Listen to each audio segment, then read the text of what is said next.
In 2007, I wrote an article on what I believe to be the confrontation between global poverty and wealth.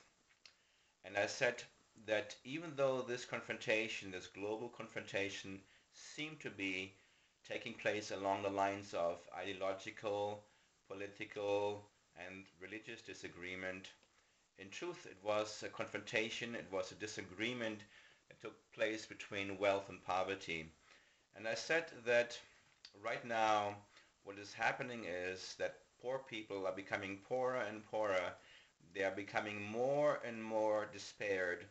And sooner or later what we will see is an explosion wherein the despair of the poor people will transform into rage, and that rage will be taken to the doorsteps of the ruling classes, of the wealthy classes, that at this point in time seem to think that they will be completely protected and untouched by whatever is going on in the lives of poor people, from whom they saw themselves in existing as in complete separation.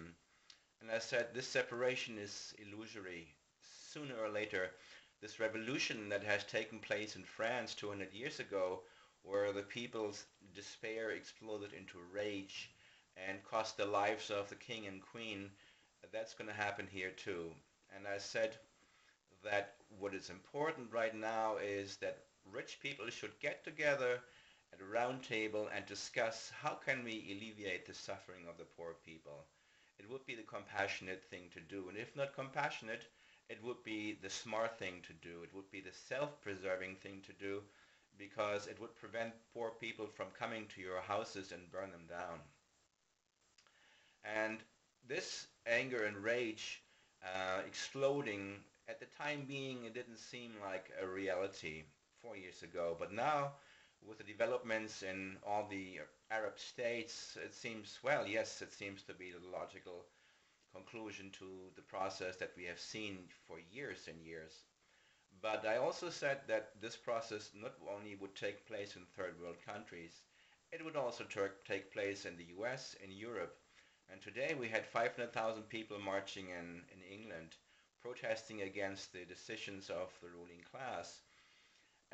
The middle class was the one that was marching. It was people that were having jobs, teachers, postal workers, who have to work harder and harder to maintain a lifestyle that, as a matter of fact, is gradually deteriorating. And so the quality of life for the people that do have work is deteriorating, simply because the prices and the cost of living is increasing and increasing and increasing, and their means of providing themselves a decent lifestyle is decreasing. So the situation is now happening also in the US, where we had Wisconsin, the teachers going on strike and taking their discontent all the way to the Capitol in Madison. This process will continue because wealthy people ruling the ruling classes are in a continuous state of ignoring the plight of the poor, ignoring the plight of people who have to work very hard to maintain their life. So, and we are now living in 2011, and for me, this is the year of the unimaginable becoming rapidly and swiftly tangible. The tsunamis, the earthquakes, the catastrophes that we see, they're nothing compared to what will happen and what the universe is going to continue to send to us. All these events are simply the universe's statement of saying enough is enough. You've had spent so much time on being in greed, on being in fear, on displaying separation, on displaying indifference, on not caring for the other, not caring for your environment, not caring for your fellow human being indifferent. What we need to do is engaging in compassion, and that is the invitation of the universe. It's saying you need to change. You need to become more compassionate. You need to become caring. You need to become supportive toward those who are less well off than you are. And that is the great invitation. Become more conscious, more aware, more compassionate in action. And that's what 2012 is all about.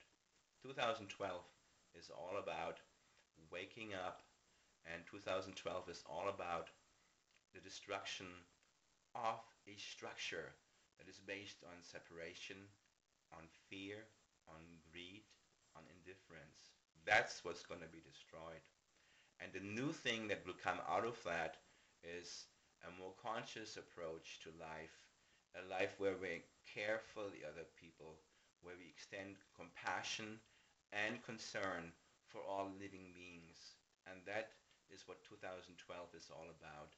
And 2012 has arrived. It's here. So again, the invitation is simple. Become kind, become compassionate, live a life of care and concern for the well-being of other sentient beings.